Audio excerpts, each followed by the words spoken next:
Hello bachcho, let's see this question. Find the cost of sugar and wheat per kg if the cost of 7 kg of sugar and 3 kg of wheat is 240 rupees and cost of 7 kg of wheat and 3 kg of sugar is 160 rupees. Use determinant. तो इनको ना solve करना है determinant करके.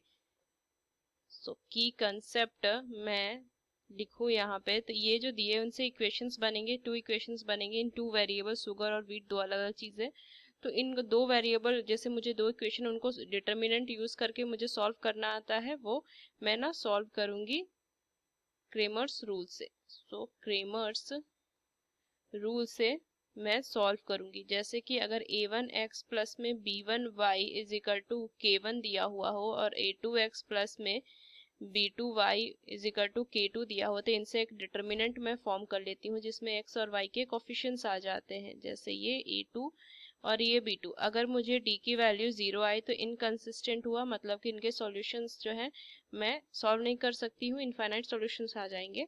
और d जो है ये नॉट इक्वल टू 0 आया तो ये कंसिस्टेंट हो गया, और कंसिस्टेंट आ गया तो मैंने x और y को क्या करूँगी, सॉल्व कर सकती हूँ. और सॉल्व कैसे करेंगे, मैं ना dx एक डिटर्मिनेंट बनाऊंगी.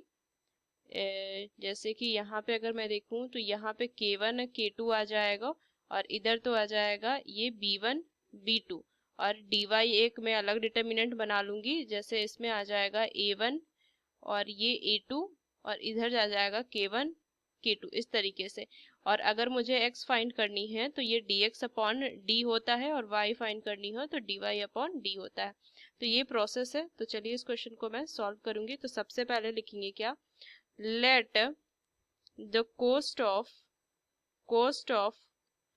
1 kg sugar and 1 kg wheat is x rupees and y rupees respectively.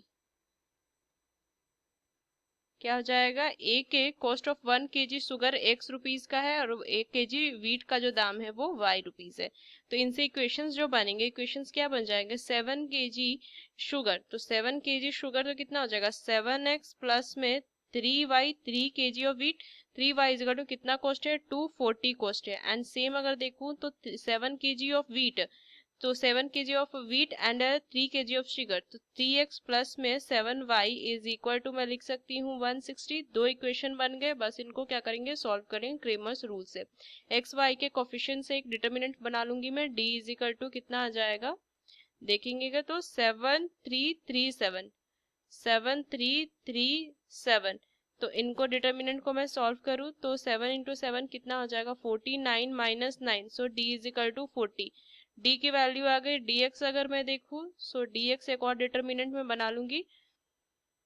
तो अगर मैं इधर देखूं तो 240 है और 160 है, तो इसे मैं क्या लिख सकती हूँ, फॉर जो ये हो जाएगा 240 160 और 37 ये आ जाएगा. तो dx इज इक्वल टू कितना आ जाएगा, इसको मैं मल्टीप्लाई कर दूंगी.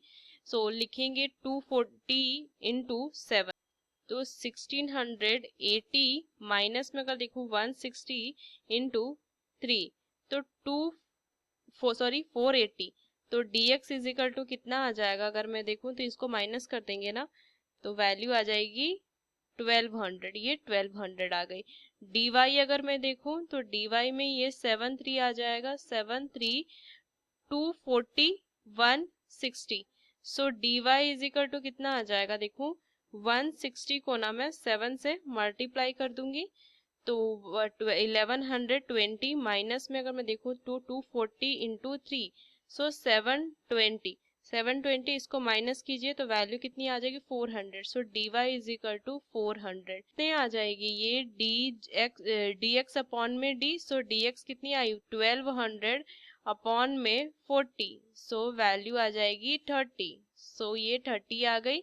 और अगर मैं y देखूं तो dy अपॉन में d, सो dy 400 अपॉन में 40, सो 10. तो x की वैल्यू 30 और y की वैल्यू 10. तो यही मुझे फाइंड करना था, x की वैल्यू 30, y की value 10. So using these key concept we solve this question. Hope you understood it well. Best of luck. Thank you.